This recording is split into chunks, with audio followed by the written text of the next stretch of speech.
You know what this thing needs? More missing parts. I mean, we are missing everything.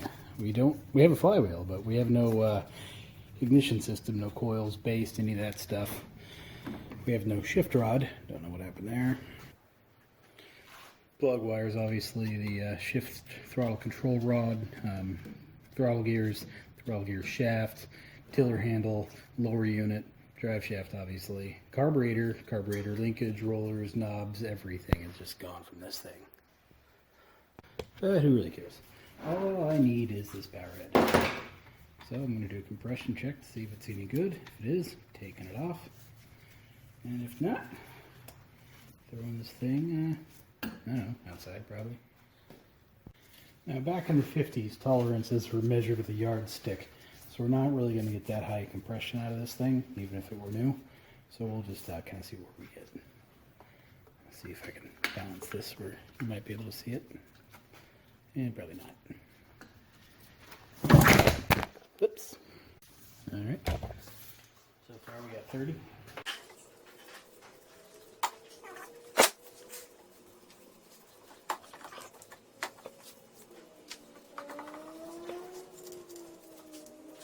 All right, flywheel is screwed down, bolted, whatever. I think we got a good Powerhead here, honestly. This thing's working. It feels pretty nice now that the flywheel isn't going up and down. 80? Yeah, we're good at that. Let's check the bottom.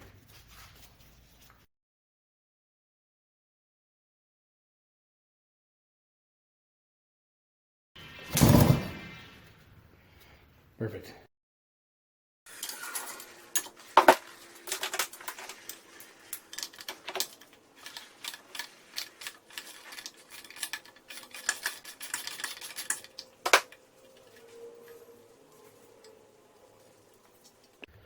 So this lovely hunk of junk came out of San Diego. It's pretty fine, except it's pretty rusted. So everything on here I think is going to be a struggle. But that Powerhead's got to come off. So I'll figure it out. So I've used this thing in other videos, just never mentioned it. What's nice about them is you can really push on here and get some pressure onto the end of a screw, and then using this to get a lot of torque. So when you got Phillips, it's, you know, if you an engine you care about, using one of these instead of just an impact isn't necessarily a bad idea. Because you can use this to break them loose. And then if you're lazy like me and just want speed, then come back with an impact.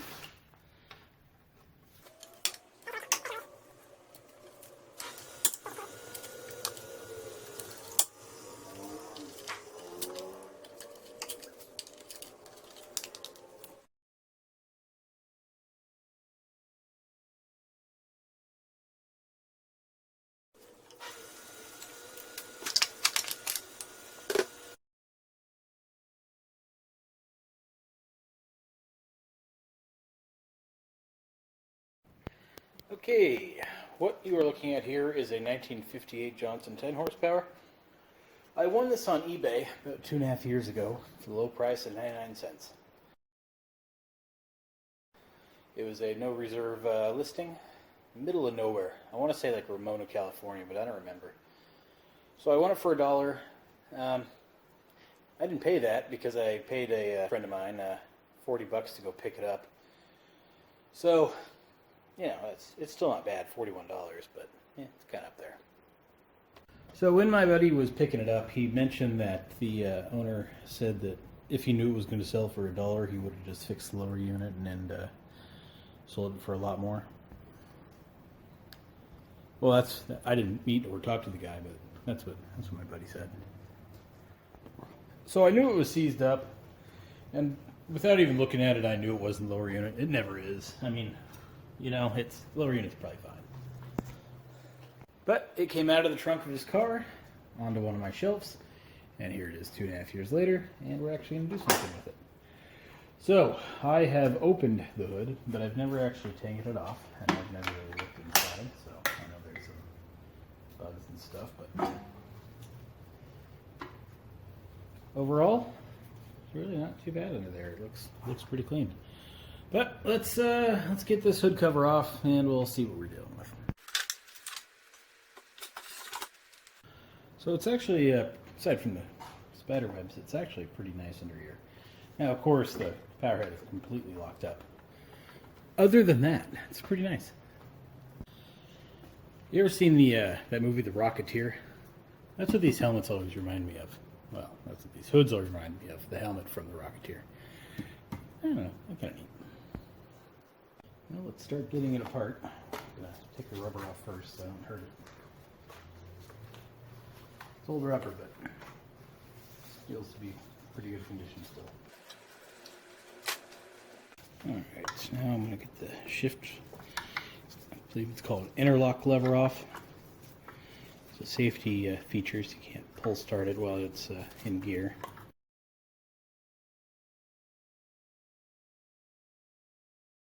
Let's go ahead and get the throttle link off here.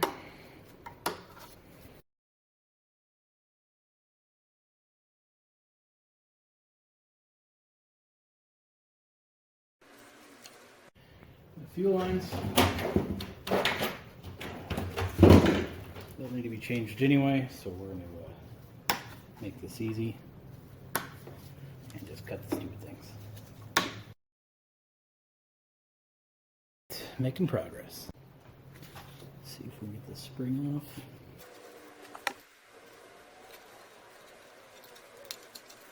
off. And now we have some stop switches that are connected. These guys here, this tubing should slide over, but I doubt it. Well, maybe it will. And then we have the knife terminals. Need to get disconnected. Alright, let's start with the most annoying bolt, which is this one.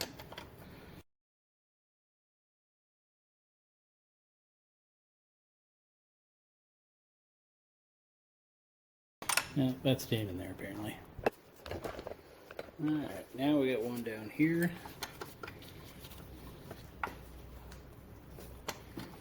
Which is actually pretty loose already.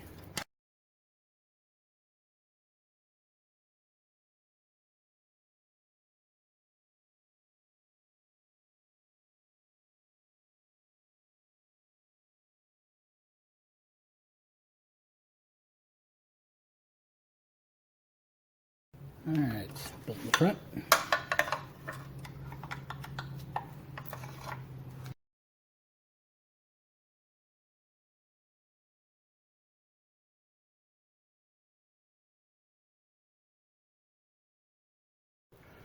Alright, now we just got all the little flatheads under here.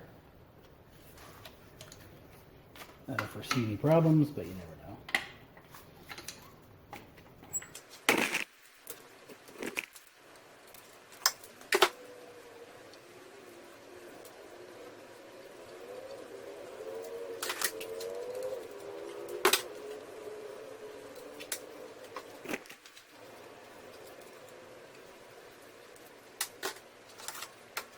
Powerhead should be disconnected, so now we just need to break the gasket seal between the exhaust housing and the powerhead. As you can see, it's not too bad.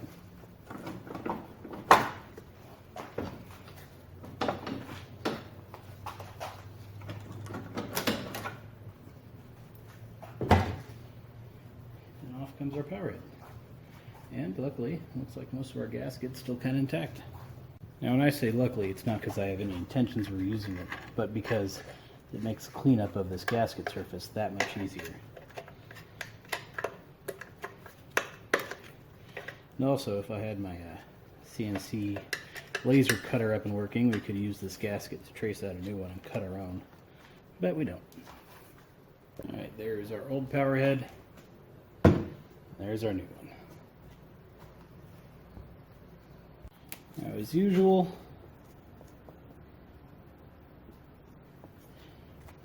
I'll keep all the bolts and parts separated, labeled so you can remember it before they go back.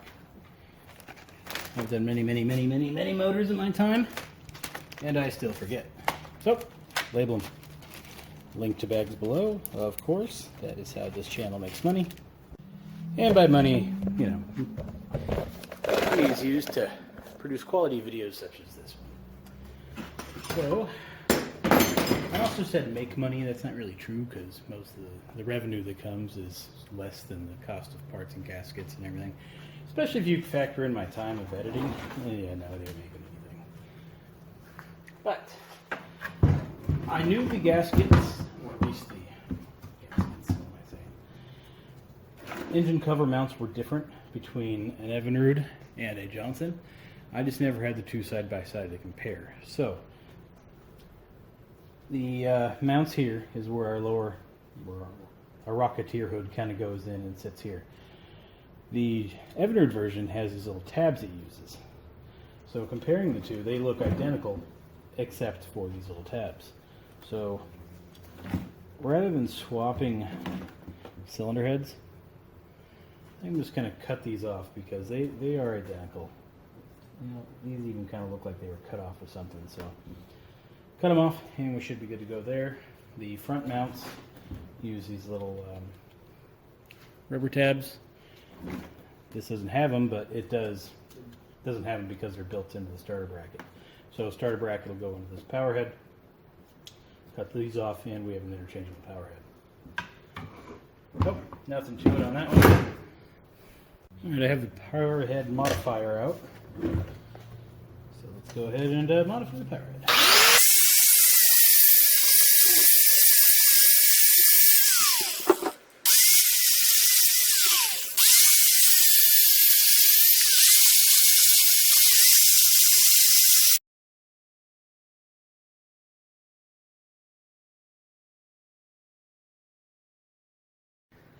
And that's basically what we're going to be left with. Yeah, kidding. There's absolutely nothing more I hate more than opening up a outboard hood and seeing the wrong color Powerhead. So we're going to address that now. So we have a can of spray paint of color matched Holiday Bronze 58. And that is going to be what's used on this Powerhead to make it the right color. Before I get started, I want to get off anything that is brass or I don't want painted removed. Now, I'm not going to go all out here and sandblast it and primer it or any of that kind of stuff. I'm just doing a color change, so I'm just going to give the blue a light scuff. But all of this stuff is pretty hard to mask off, so it's easier just to remove it.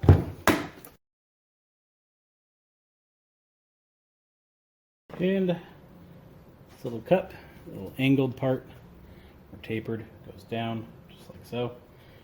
So, since I'm going to forget, I'm going to come back later, watch this video, and that'll remind me how to put it on. Now we got the throttle cam roller here.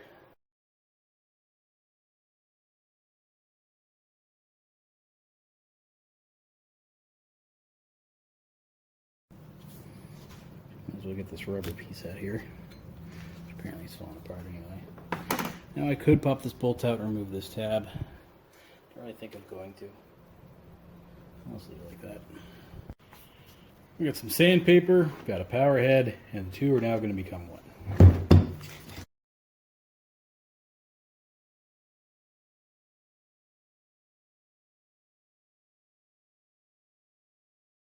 Yeah, I got tired of doing that real quick.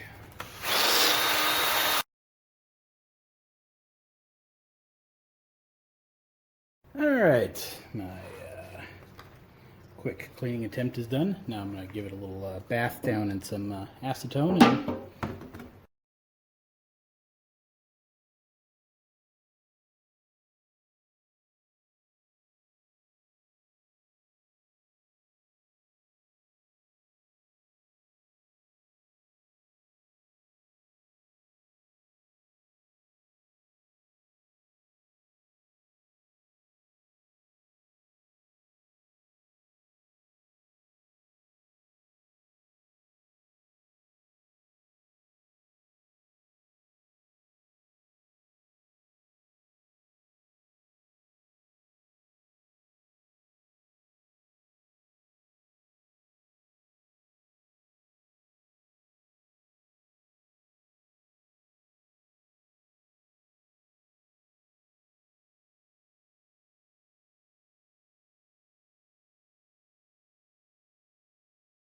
Alright, good enough.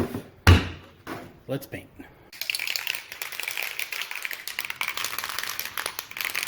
Alright, when these things were new, they were painted assembled, which means we have a lot of unpainted stuff below. So what I like to do is paint from the bottom and then do the tops, just to make sure we get paint everywhere. Now I didn't do that good of a cleaning job, but it'll be fine.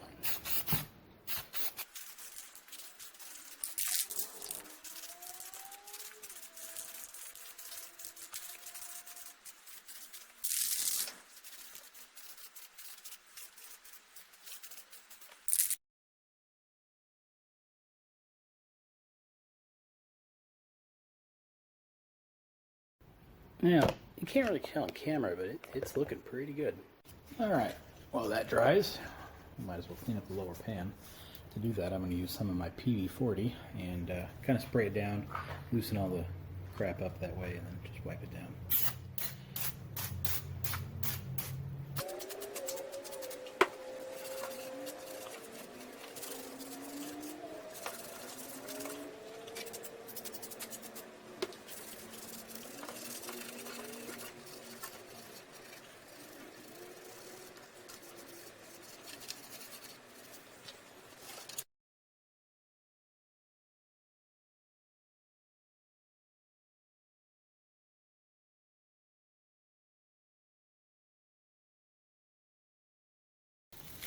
Okay, now I'm just going to clean up the gasket surfaces a little bit.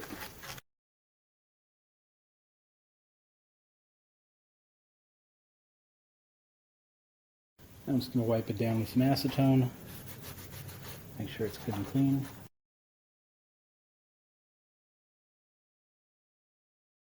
Now, might as well clean up some hardware.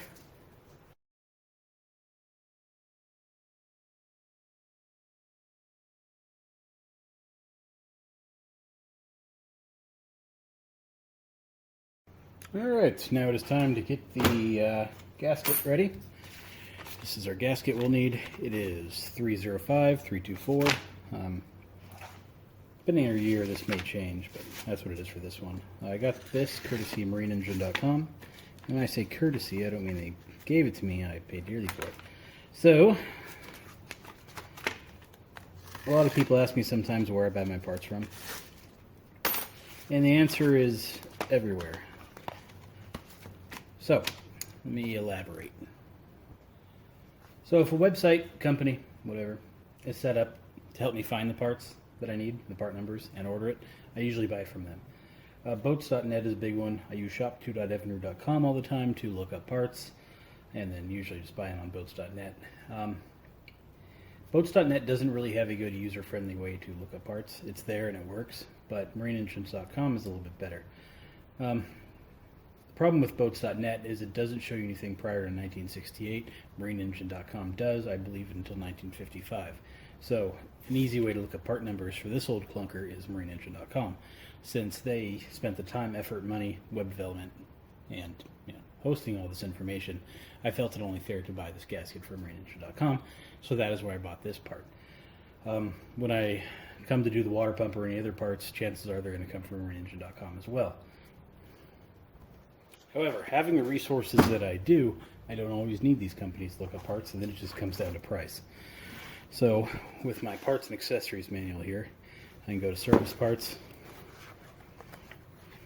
find the water pump section, power pack, coils, carburetor kits, powered gasket sets, pistons, water pump kits. So, water pump kit for this engine is a 10 horsepower. So that would be a 58 to 63. Impeller kit is 379765. Complete water pump kit would be 382296. So, since I have the book, I don't really have any loyalty. But, didn't have a parts manual for this motor. marineengine.com did. So that's where I got this gasket. Alright, as usual, I will be coating the gasket in the gasket sealing compound, both sides.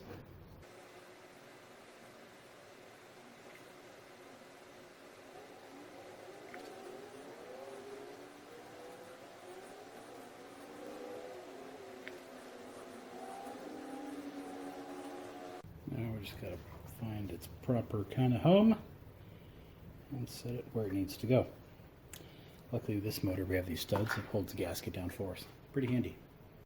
Now when that power head was still blue and I set it on here, the reason I did that was to align the crankshaft splines with the drive shaft splines.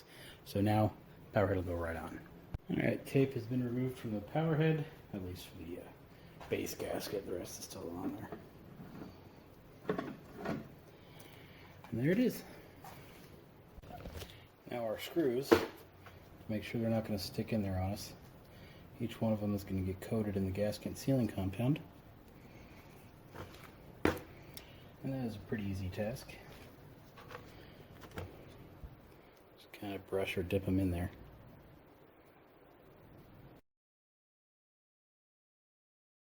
Now they're ready to install. Alright. Kind of set up here. Lost my screwdriver. There it is. So they're all the same length, so we don't need to worry about where they're going. Just need to put them back in.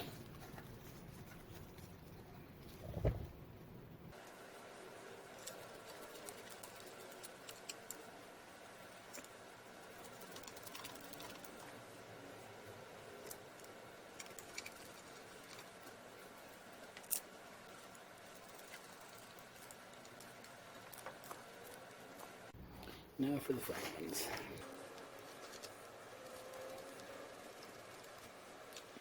I need tiny fingers here. Through another year or two, little baby will be old enough to fit his hands in there for me and get these started. Hopefully, anyway. You know what I mean? I'm just kidding. Although he does like walking over here and spinning propellers and stuff, so.